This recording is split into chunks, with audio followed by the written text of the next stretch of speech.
Mulami mwimpe Yesu ajinanga, mulami mwimpe si wewe Yesu.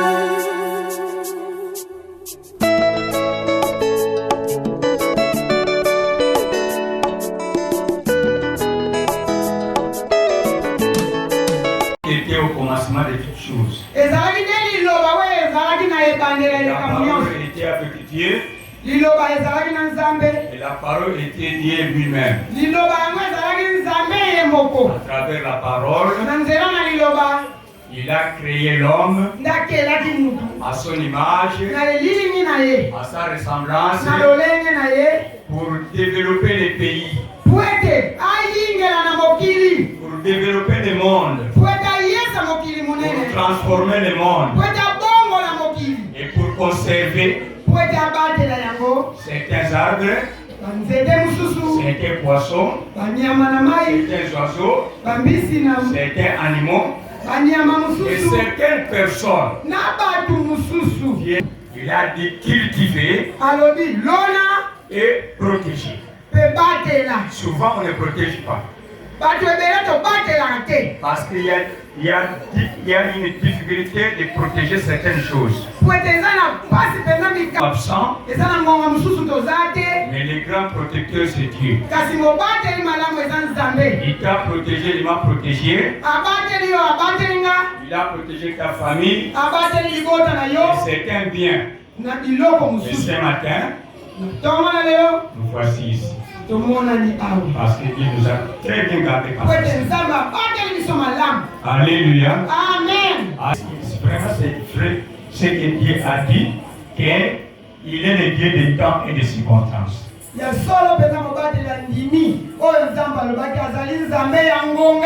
Que le Saint-Esprit existe avec ses œuvres. Là où il y a le Saint-Esprit, il y a la vie, il y a des progrès, il y a des réussites, il y a des succès. Ce n'est pas à toi. Ce n'est pas à toi. Il cherchera à te dire moi ce que je suis. Mais le Saint-Esprit lui-même parlera. Ce qui se trouve en toi. Si tu prends au sérieux ce message, Dieu va te transformer. Il y a beaucoup de gens que je reçois qui Dieu leur apparaît par les songes. Il lui dit, je suis venu te donner un chèque en blanc.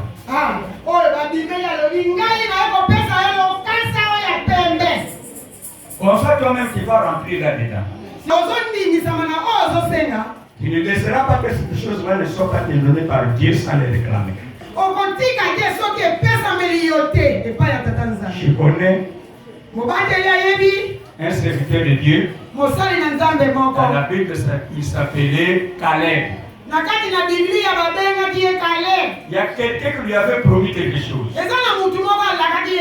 C'est Moïse. Mais cette personne-là était déjà morte. Mais lui a marché conformément à la parole de Dieu. Jusqu'à entrer en Canaan. Des pays de bonheur. Arrivé à Canaan, avec Josué, ils ont travaillé. Et ils ont chassé leurs ennemis.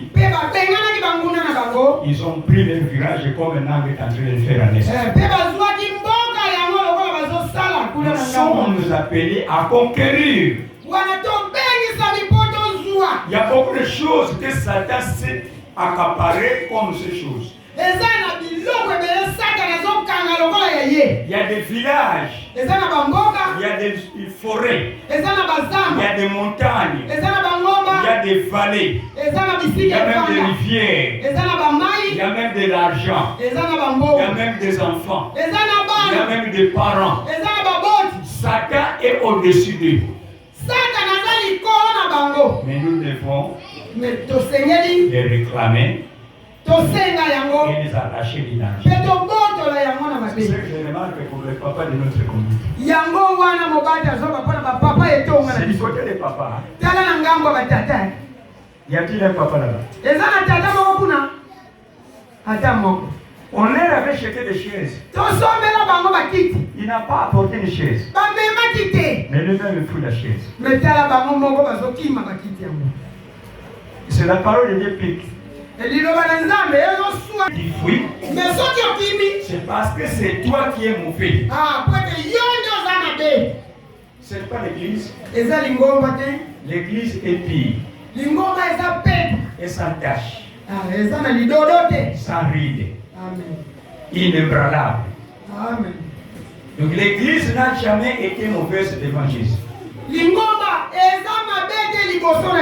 Mais les gens qui sont mauvais, ils voient que l'église est mauvaise. Parce qu'il y a des choses qui sont traitées.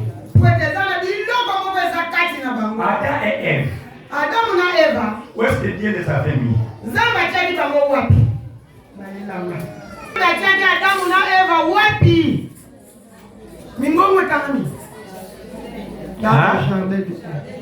Dans les jardins de Ney. Qu'est-ce qu'il y avait dans les jardins de Ney?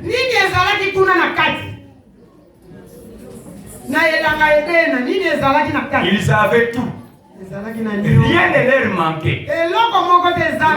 Même tu devrais nous dire aujourd'hui, comme David avait dit que l'Éternel mon berger, je ne manquerai de rien.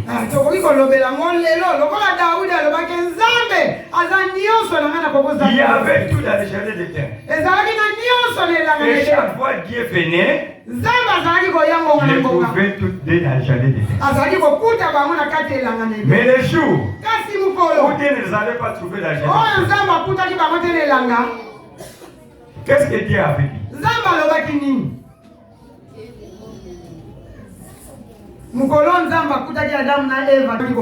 Islam veut donner tout. Mais Dieu maintenant commence à les appeler. Adam, où es-tu? L'homme et la femme répondirent. Nous sommes derrière les arbres. Nous sommes derrière les arbres.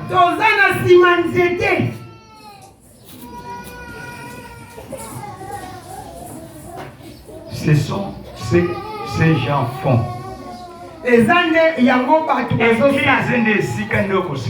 Amen. Et si quand on va se prendre là-bas, après ça va tout mailler, après ça va tout boire, après ça va tout santé. Alors on a mis moi ben à banzoto na biso. Ah kangela yongu ya liwa. Ah. Oh attends. La voix à laquelle j'étais habitué d'écouter. La voix de l'Éternel à laquelle j'étais habitué d'écouter. Maintenant, il fuit la voix de Dieu. Pourquoi il fuit? Qui peut répondre?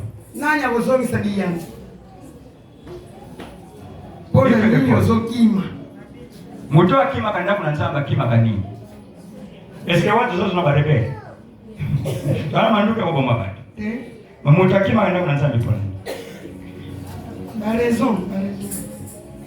Ma raison wane utaka watu. Na moteme loko nene sana kati. Mati. Ese a un microscope. Même si on nous a critiqué l'église, même ça dans ça, ma belle Katina. Nous avons trouvé comme un échappatoire. Amen.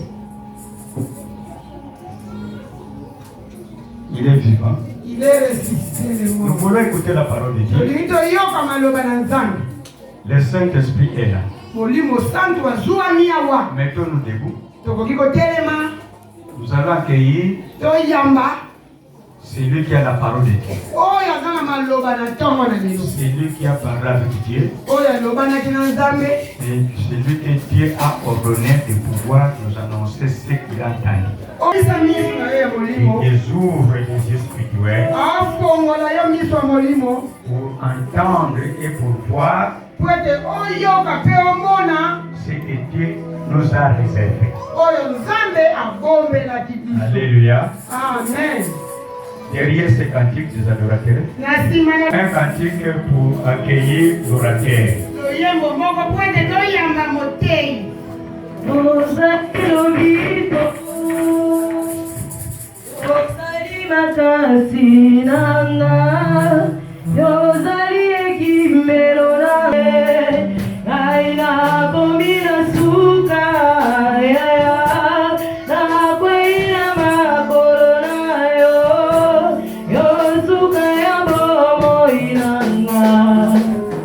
Corinthiens chapitre 1, verset 10 qui nous adresse. Je vous exhorte, frères, par le nom de notre Seigneur Jésus parmi vous, mais à être parfaitement unis dans un même esprit et dans un même sentiment. Car, mes frères, j'ai appris à votre sujet par les gens de Cléo qu'il y a des disputes au milieu de vous. Je veux dire que chacun de vous parle ainsi. Moi je suis de Paul, et moi d'Apollos, et moi de Céphas, et moi de Christ. Christ est-il divisé? Paul a-t-il été crucifié pour vous? Ou est-ce au nom de Paul que vous avez été baptisés? Matthieu.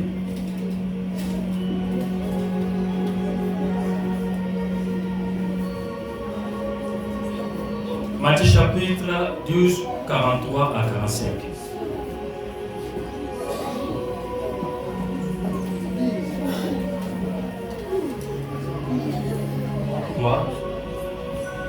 Lorsque l'esprit impur est sorti d'un homme, il va par de lieux arides, cherchant du repos, et il n'en trouve point. D'où je suis sorti, et quand il arrive, il la trouve vide, balayée et ornée.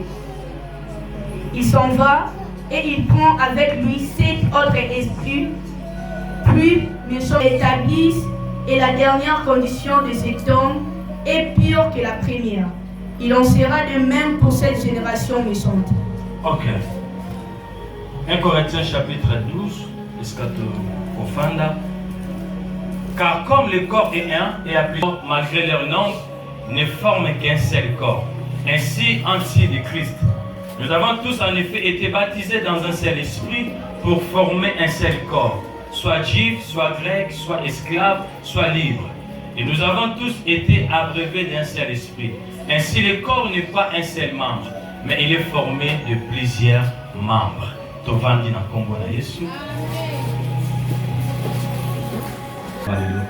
Il est écrit que mon peuple sera enseigné par moi-même. Père, enseigne ton peuple par l'humilité. Enseigne ton peuple et par ta volonté. Que ta volonté soit faite. Que ta volonté, soit authentique au milieu de ton peuple. Est-ce que vous mettez la Yesu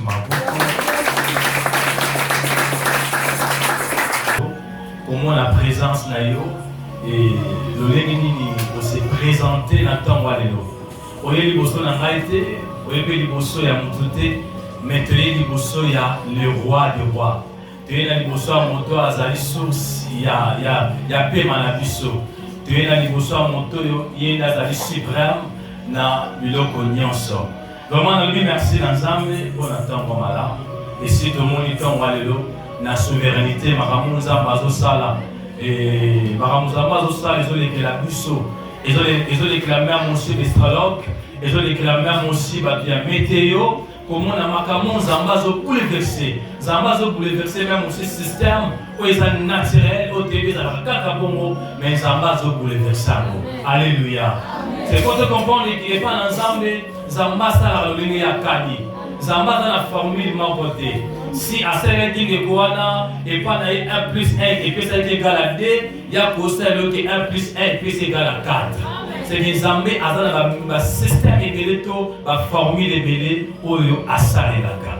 Il y a mis balé dans le merci na notre papa comme ange de l'église. C'est qu'à travers Naye, il nous a présenté Bisso. N'a jamais, pour ça, on a lié, quel que soit, on a Nazar, n'a jamais qu'on déclarer qu'il n'a pas ça la dimanche, n'a pas ça la non. Si on a suivi, nous n'allons pas naïté, n'a jamais pour ça la nion soyo de sala. Alléluia. Encore un merci pour la présence naïo et n'avez pas besoin de ça. N'a pas besoin merci et pas naïo. Kola pambo la biso. Ça au moins déjà, c'est que déjà merci mon numéro 1. Saint-Esprit et l'unité dans l'église. Mon lit mon centre, il y a 5 services dans la case de l'église pour être tous à la et locaux mon corps.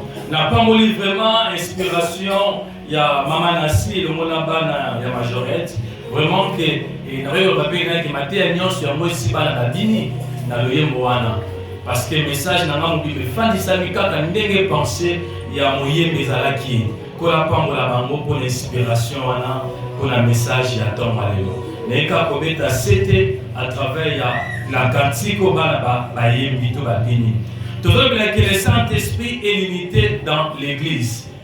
Plusieurs intervenants, pour les cas, déjà autant de services concernant le Saint-Esprit. Nous avons défini qui est le Saint-Esprit. Parce que Bissonion te dit que le Saint-Esprit, déjà pour socialiser Bisso. Mais que le Saint-Esprit est Dieu.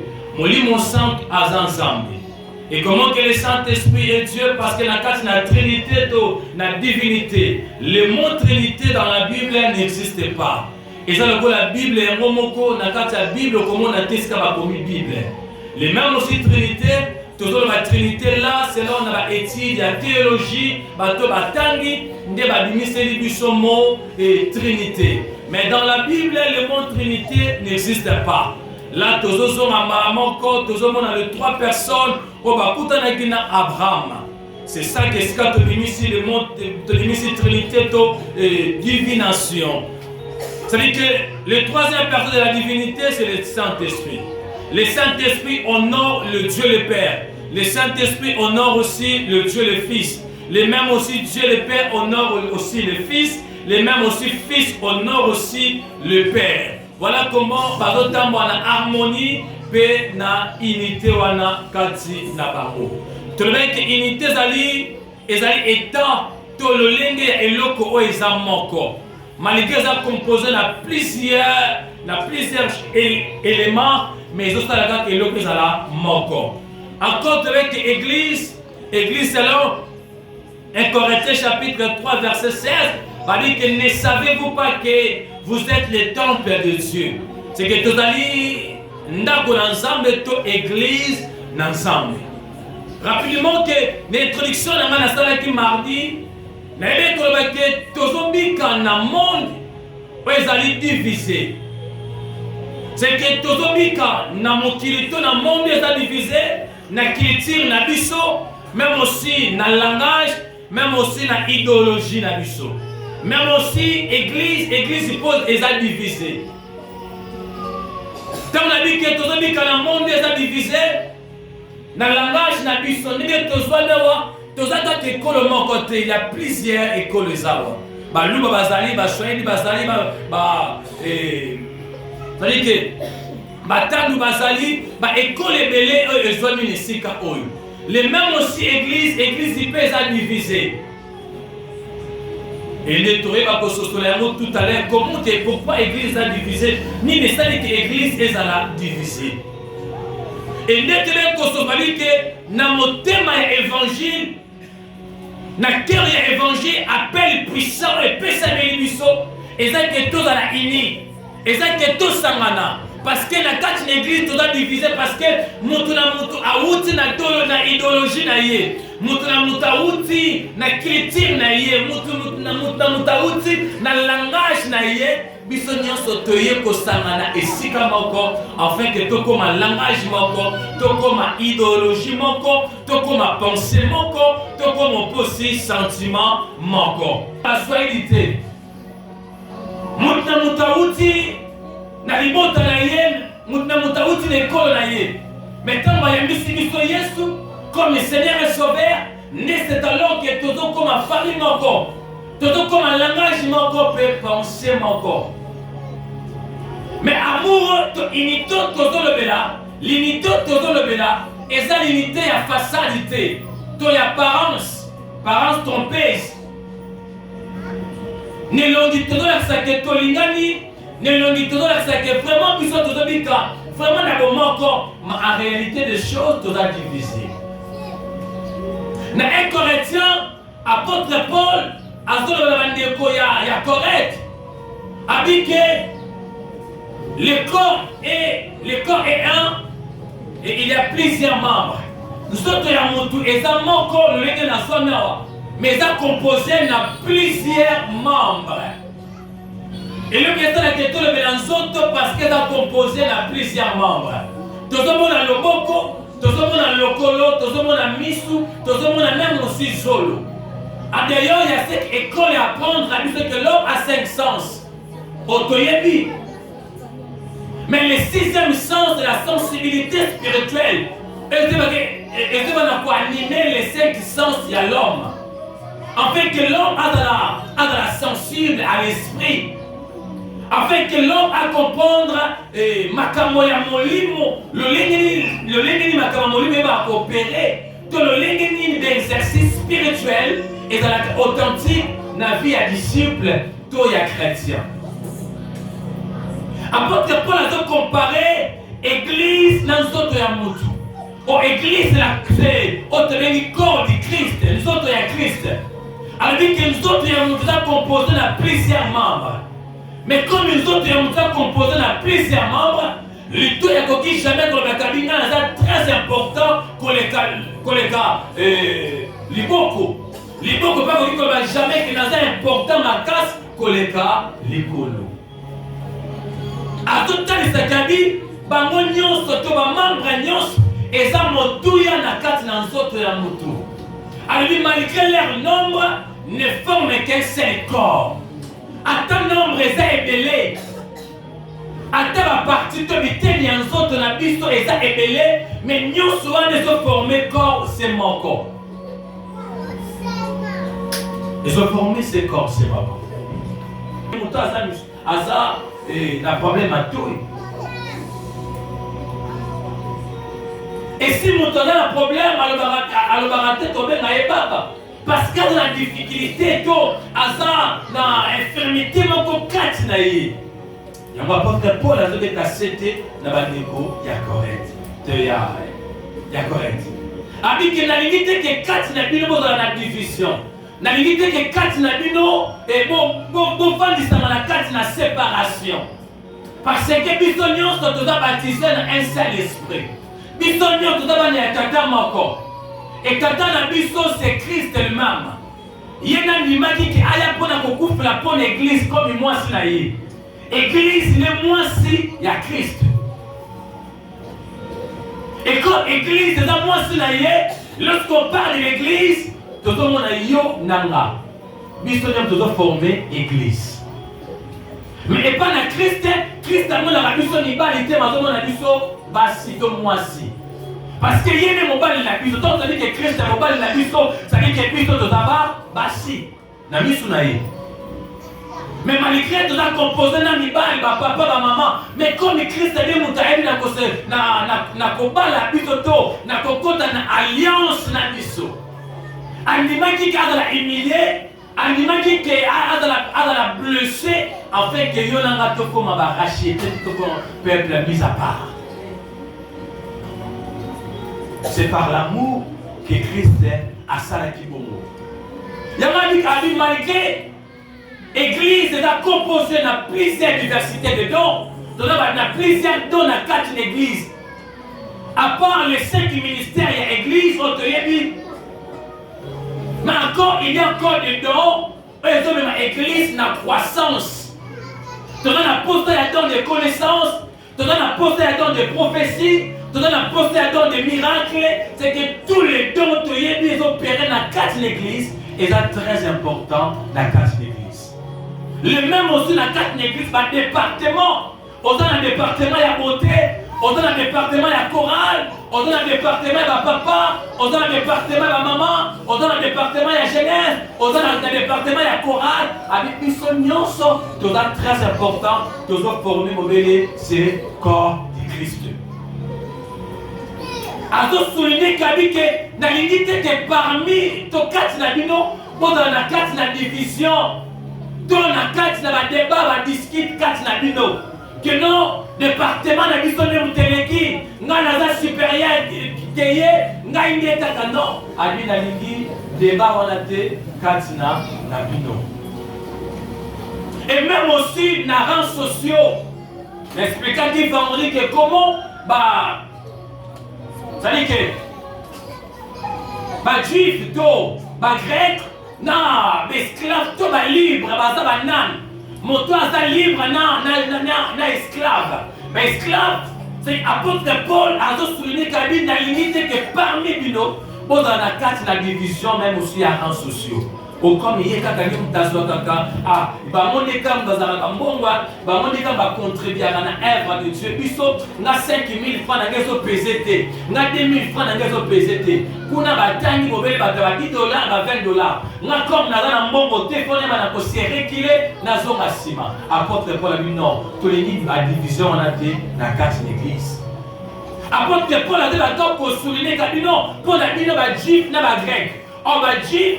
Ce sont des chrétiens, peuple élu de Dieu. Mais les grecs, ce sont des non-juifs. Les païens, les pakano. C'est que les gens qui bébé spirituel. Il y a l'unité de 4 nabino de Baïsala. Il y a l'unité de 4 nabino de séparation. Ezala. Quand on dit non, il y a des anciens, il y a des églises. Il y a un mot à dire, l'église, ceux qui ont décidé et qui ont et comme ils ont aussi pour influencer les nouveaux venus, commis attristé à cause du comportement des anciens. Païen, mais Seigneur n'a vu tout la question amour ou la fraternité. Il a dit que tout la question limité au mon corps. Parce que Christ a dit qu'il y a dans le langage du corps. Alors, il pose dans la ini, pose dans la boyoka, il cache la vie.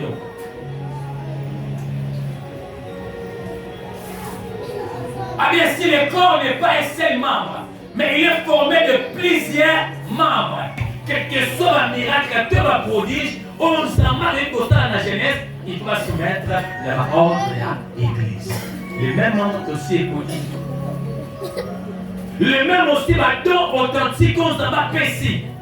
À péci dans les paroles, les connaissances, dans les prophéties, dans les guérisons des miracles et les guérisons des malades. C'est tout là, ils ont vraiment équilibre dans la carte de l'église.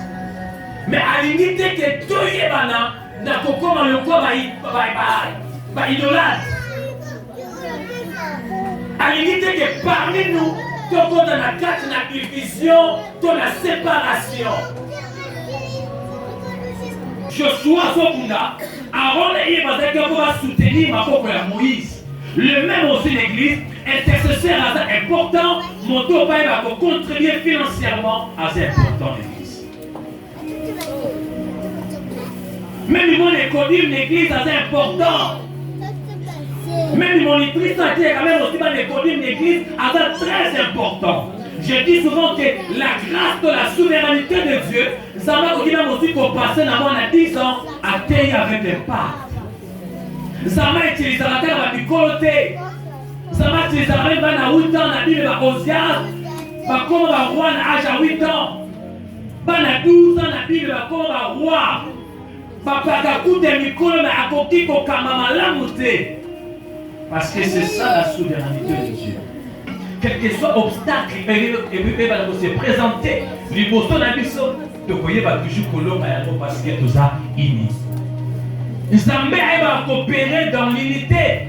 Et si quand l'unité ça il y a encore la séparation, même aussi il y a façon d'agir, même aussi il y a façon de travailler.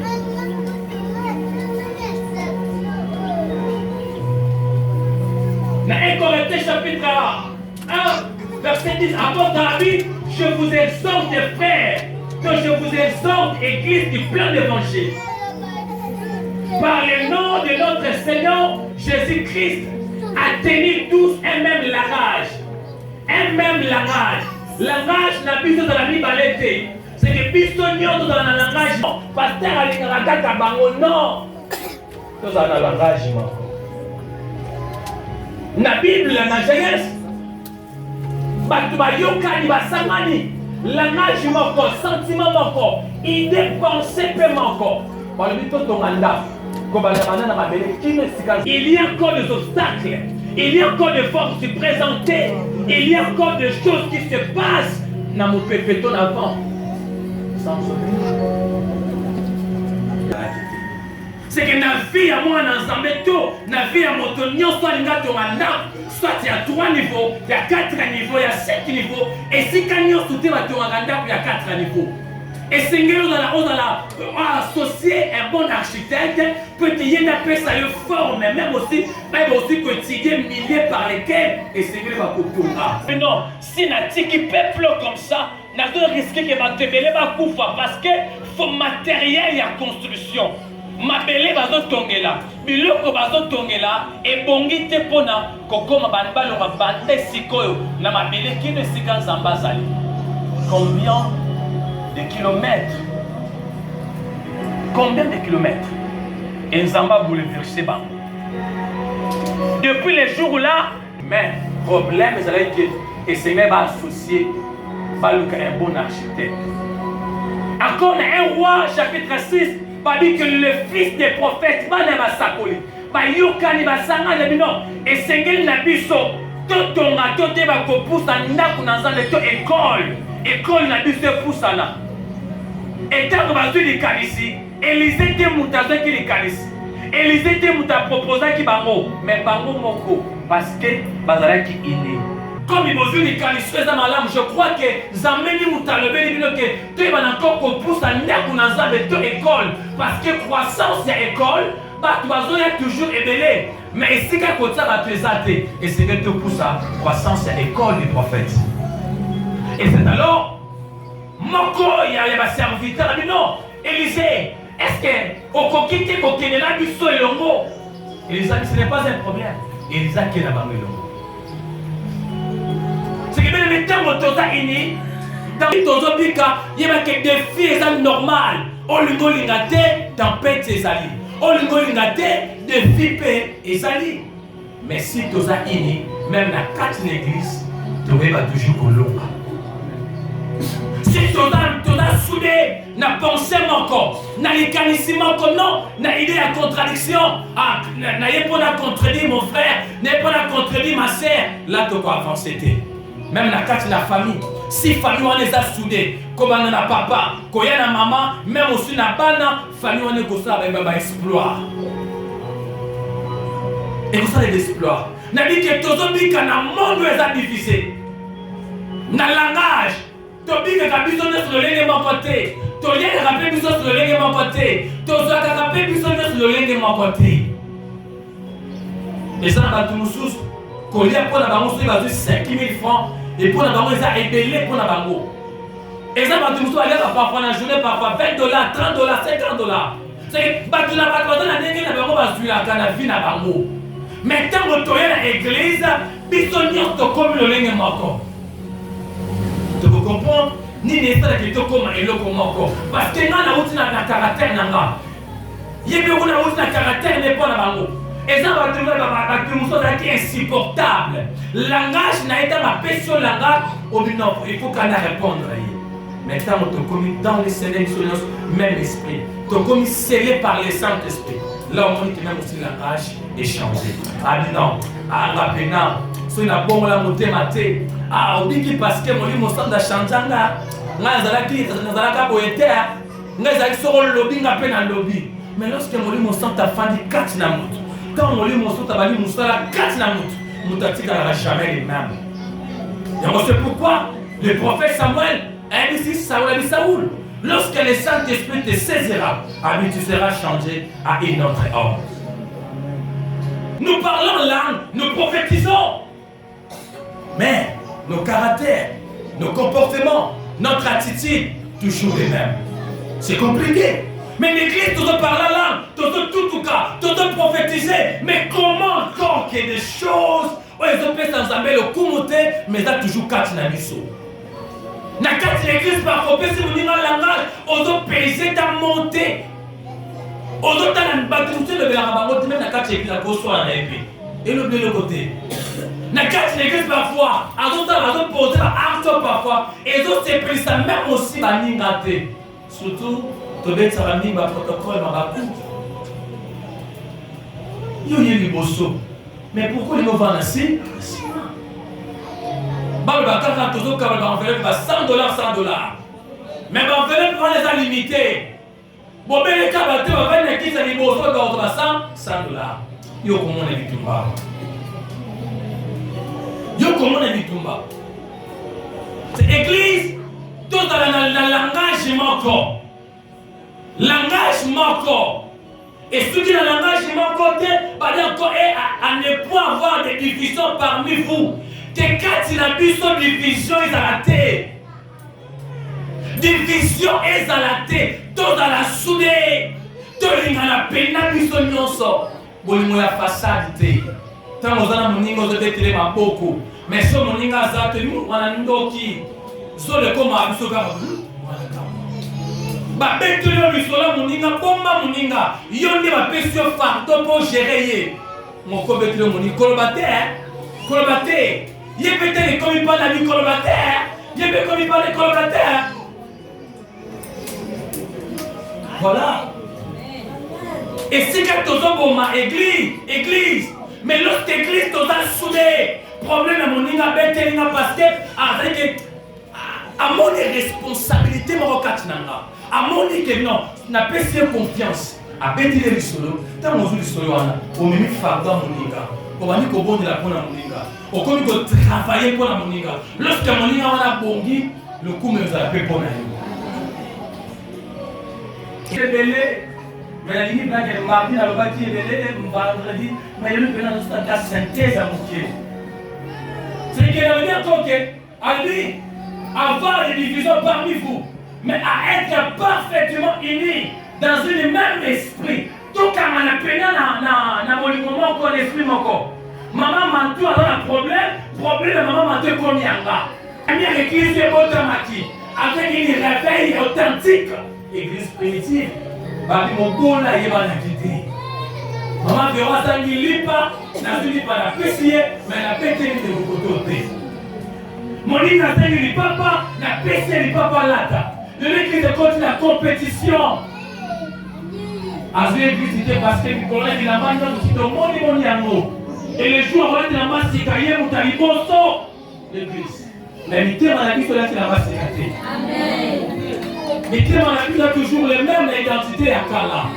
Il y a un moment que fils spirituels ils ont respecté l'église et ils ont quoi et le quoi c'est comme ici que Christ a couvert rapport à l'isauté. Parce que la division de l'église. Souvent, ça va venir dans la jeunesse, mais non, tout le monde sana. Parce qu'auparavant, vous avez dit la pensée à supériorité, la pensée que la paix, la nature, pour les Kamuninga, mais en réalité, les choses à tout dire pour les Kamuninga, vous avez dit que vous avez péché. Là, ta tini qui a sika, mais t'es dans la biso, tout dans la biso, on a limité dans mon corps. C'est dans l'unité que tu reçois l'exploit. Église. Je me pose des questions, Seigneur, pourquoi les gens ont matière? Parce que sur lesquels vous en avez un problème, mais sur lesquels on a fait ici. Heureusement, Dieu soit loué parce que papa nous soucie le Seigneur si maté. Parmi dans une même esprit et dans une même sentiment. Car mes frères, j'ai appris. À Paul a dit, j'ai appris. Maintenant, on a quitté. Pas bête, on a appelé soloté. Oh papa. Papa, maman, Charmel a bête là qui faut être chez ma solo, il y a ma solo dans la sauté. Église, tout ce qu'un système voilà. Lorsqu'il y a c'est le Saint-Esprit de Dieu qui nous donne. Il y a un producteur, il y a l'église. Il y a un produit conduit par le Saint-Esprit église. Attends ma camarade, suis biso et je m'a vu ce côté pour changer. Apôtre Paul a dit non, j'ai appris. Et puis il est tous entouré dans la solution. Quand on te dit dans l'église, les taliban de la de près. soki mopata na sali mbeba ekoyokana te babomi yango na se natuna motuna estce so toyoka liso na basango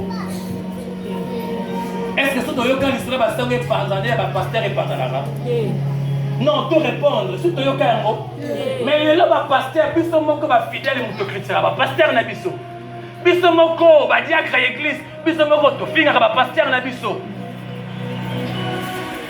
parfois charge église nyonso tosala sembla katikati mais tozomona ke charge nyonso église parfois biso bafidèle tose retire toye totika ye mo moto aliaka dimi na ye ya liboso diaka lobi ntango aza kofrande napesaka biso so charge nyonso ekoye papa paster mais lorsque toza ini charge nyonso biso tokosepare tokokambola yango moyen topesa charge na moto moko eza te biso totie maboko mpona emema biso na victoire mpo basoutenir maboko ya Moïse. C'est que lorsqu'intercesseur azobondela mpo na église mpo na vie ya église yo mpe sengeli okontribue na maboko na yo. Est-ce que tu comprends? Parce que lorsque molobeli azobondela mpo na vie ya église esoki kaka wana te ata tobondeli pendant 5 jours nzambe église etongama nzambe ntango babrike awa babrike kotongama te ekokita te te etami wana esengeli nete yo contribue nga mpe na contribue na ndako na nzambe. C'est ça l'unité dans l'église.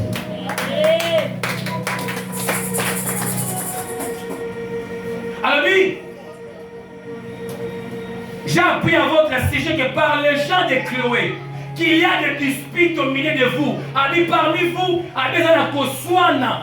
Yekuna le non, mwana lingaka mama ona te, ya atanga le bon côté parce que comportement est obisi batebe ba boya ba to poser ba maboko, eza faute na biso.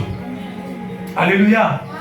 Pourquoi batebe ba zo refuser que tout ça ba maboko parce que comportement na biso malamu te. C'est le Saint-Esprit qui témoigne à notre faveur. C'est le Saint-Esprit. Mais mon livre m'a convaincre. Il y a non, mais si jusqu'à maintenant le Saint-Esprit a témoigné de bon abisso, il y a malgré le combat, il y a un ministère, c'est normal. Mabi parmi vous il y a des disputes. Parmi vous, non, ngana lingaka na mama wana te. Ngana lingaka na papa wana te. Ngaka enga soki pasteur azate l'église na okende pe te. Pasteur Philote mtakufa pona biso ne kulusu. Alléluia. Pasteur Philote mutabaka kama ne kulusu. Papa il passe kulusu te. Il passe kotansu bete. Mutaili passe kotansu beza Yesu. Moutayebi passe ya vinaigre eza Yesu. Tout là asumuka qui n'a été. Mandima za humilié pour être yonanga tous à la victorieux. Église tous à la innée. Église tous les gars.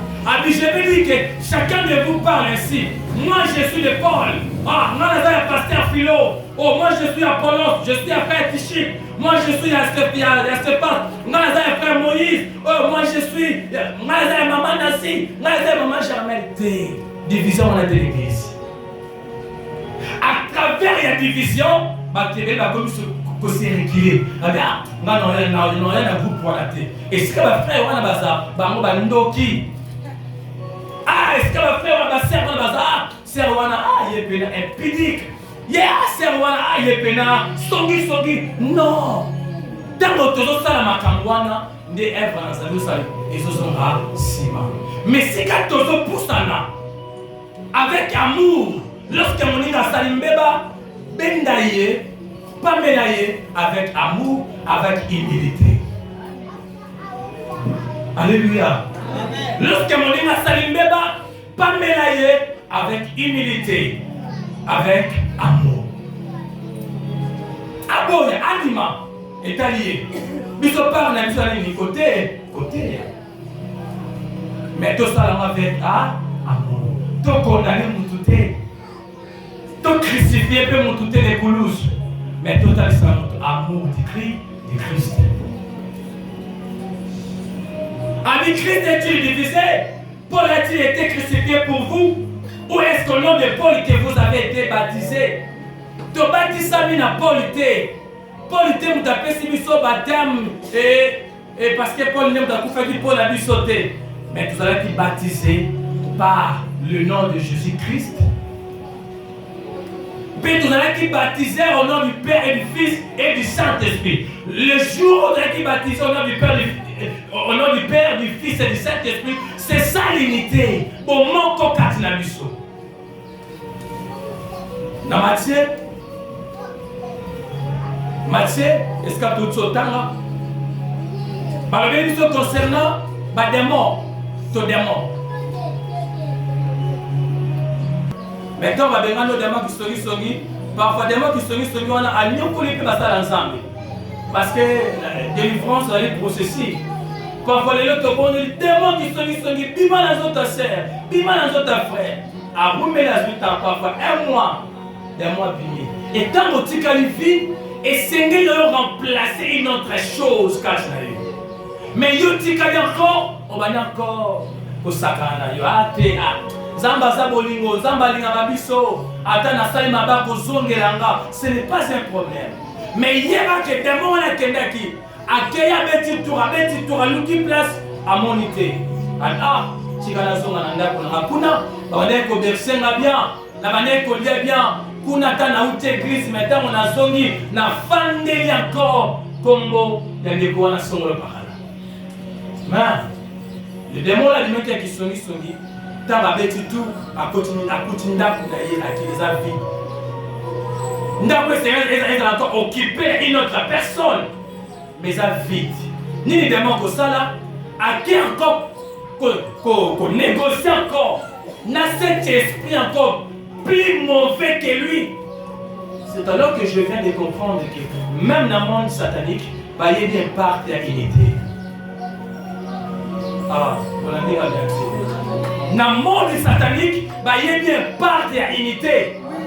Les démons qui demandent encore te longuer, à quand on nous force encore, il y a cet esprit plus mauvais que lui.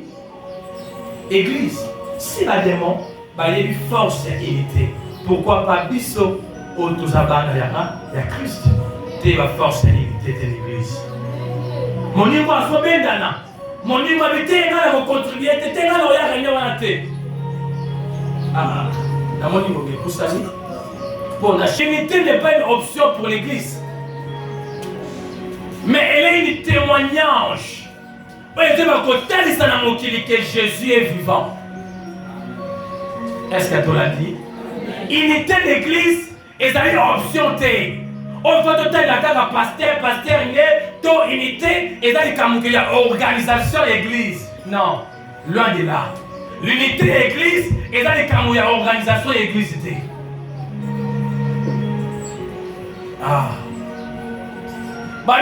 Difficile défigure le message de l'évangile. Mais une église unie glorifie Dieu. Église de Kosangana et Zokum Sakaka Nzambe. Même les talibans la vie, église wana ndenge balinganaka, église wana bakanganaka, église wana ndenge bazalaka. Non. Amour n'a plus les gars parce que n'est pas un problème. Et ça parce que au travers un département non. Amour n'a plus sauf et ça même monter département. Il y a chemin de vie. Avant la voulu monter un département, il y a Macharès. Avant la voulu monter un département, il y a la logistique. Avant la voulu monter un département, il y a protocole. C'est ça l'amour là. Église de l'évangile dans l'unité, et ça on a pu encore glorifier comme on ensemble. Moyen message n'a plus sauf et ça y a contradiction et ça dit. Parce que verset 21, il y a ça bon la vie que Père, que tous soient un, en fait que le monde croit que tu m'as envoyé.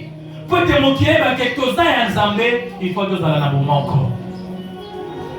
Tolingana, peut-être la cinquième montée, tout ça est un abonnement encore. Le deuxième point, le Saint-Esprit est l'auteur de l'unité. Mon livre, mon sang, il y a mon quoi dans l'auteur, il y a l'unité. Là, comme on a mon Actes chapitre 2, verset 1. De même, on a 1 Corinthiens chapitre 12, verset 13. C'est que c'est le Saint-Esprit qui fait de nous une famille spirituelle. Malgré nos différences de race, nos statuts d'abisso, malgré notre idéologie de vie, malgré nos amours, nous Congo, mais mon livre, mon sang, nous sommes Azumuluba, Azumuswahili, Azumukongo, Ako Alingisi Biso Makasi. Ah, Boli Misanga, na sepela pena, na lolinga na mona mama Viviane. Azumuluba, mais Muluba montre avec humilité. Là, vraiment, la sepela na lolinga wana. Et ça va battre tout savoir que école n'est pas malelo. Baluba na mapango to nga kokotsa ba mutempo na ni bazaka na tendance ya roboto la ka ba biloko comme ya ba et c'est comme Luba ça alingi ka biloko ba ninga ko makaka ya ni surtout de baza na pouvoir bazo nyoko la batu surtout na parti wana même ba maman za na mwana ye na parti ye na le ko le pa on est mon Luba ça ni baswani mais l'église Soza Moluba, la ta identité à Christ, il y a Christ. Autant vous soyez, la ta identité à Christ, Christ. Le troisième chose, le Saint-Esprit produit à nous ce qui soutient l'unité. L'unité est fragile quand elle est reposée sur les émotions humaines. L'unité sera fragile. Na lingali parfois, nous avons parfois fait la tête, on a fait exaucer. Par les cameaux et comme les missions ni balai, dans une décision, faire va trahir dans la souveraineté. Mais lorsque l'unité est falissami par le fruit de l'esprit, et comme un solide. Et comme un solide, malgré la fragile. Mais lorsqu'elle peut associer un mot avec le fruit de l'esprit, elle devient solide et durable. Parce que le fruit de l'esprit n'a le don de l'esprit, c'est ça amène l'équilibre. Tu parles la langue, tu prophétises, mais quand tu n'as pas maîtrise du souhait athée. Quand tu n'as pas, on donne un fruit de l'esprit, on donne un bolingoté quand tu n'as pas, patience quand tu n'as pas athée, quand tu n'as pas bonté athée, ok, nous sommes athée. Il y a beaucoup de choses à parler, mais comme Yasuka, notre responsabilité, garder l'unité de l'esprit. Ephésiens chapitre 4, verset 3 dit forcez-vous de conserver l'unité de l'esprit par le lien de la paix. Cela signifie que l'unité existe déjà dans l'esprit, mais que nous devons la protéger. Premier point, en refusant les divisions inutiles. Ephésiens chapitre 4, verset 3. Babi, refusons les divisions totika koina na kati na biso division. Moninga le bible kamoué parfois. Au comprendre esprit atteste n'était. Au comprendre les pensées moninga te. Malmo ko mimi ni kamou au ko betela moninga. Moninga wana pas zui a mimi ni kamou a ko betela moninga. Oyebi biso ko na réflexion au monde ki ngana le ki boy. Au monde biso pena ye pena la sarani, ye kaka ni ba ye ba été. Babi refusons les diffusions inutiles. Si problème est sali l'église dans le département d'Abisso, Lucas soit pasteur, Lucas soit diacre à l'église, Lucas soit cordon église, on y a mis ces problèmes pour te régler en mot nakinia. Le deuxième point dit que en cherchant les dialogues et la réconciliation, tout Lucas dialogue, tout yokana per réconciliation. Yesoyaki, andime ki baba kene koulouse pour te réconcilier yona moninga. L'amour du prochain peut avoir l'homme à une alliance d'un papa. Le troisième point, en priant ensemble, malgré nos différences de départements, nous collaborons de l'ensemble. Total la vie église dans l'intercesseur. Tu peux sa charge église quand on a l'homme milité.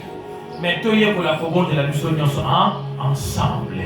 Tant que nous avons la mission ensemble, le département parce que ceux qui ont dit que le département d'intercession charge l'église, on va commander la vie à la spiritualité qui est. Les jours où on va à la terre, au costume à Moutou.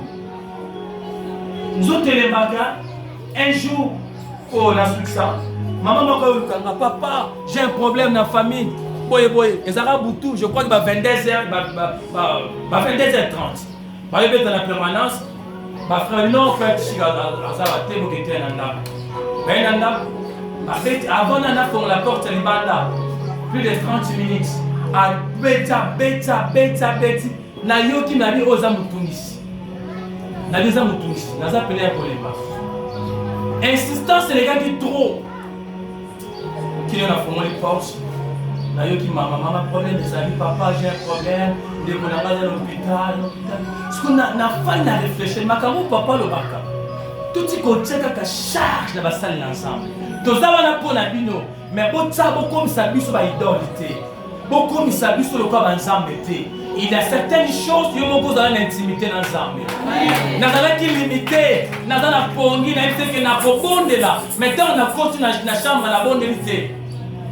Nalali parce que nazala qui a problème. Mais ça m'a les baraté. Ce qui vont dire ici na ba salle l'ensemble to les maka, to lalaka, mais toute sa confiance dans le total. Est-ce que nous vivons au monde là? Nani ka bati ka micro na ki to bon de la rue. Na rangeon de toza to simba na rangeon toza. Les mêmes rangeons. C'est la rangeon toza tozo simba na tozo bon de la bon pour na limiter la catch l'église. Nani que problème oya ki na ngo la résoudre ka na ki to simba na bon. Nous avons apporté les musiques aux allées peut simba na kaka bon. Na bon moko wana. Parce que même les sentiments, et même la rage.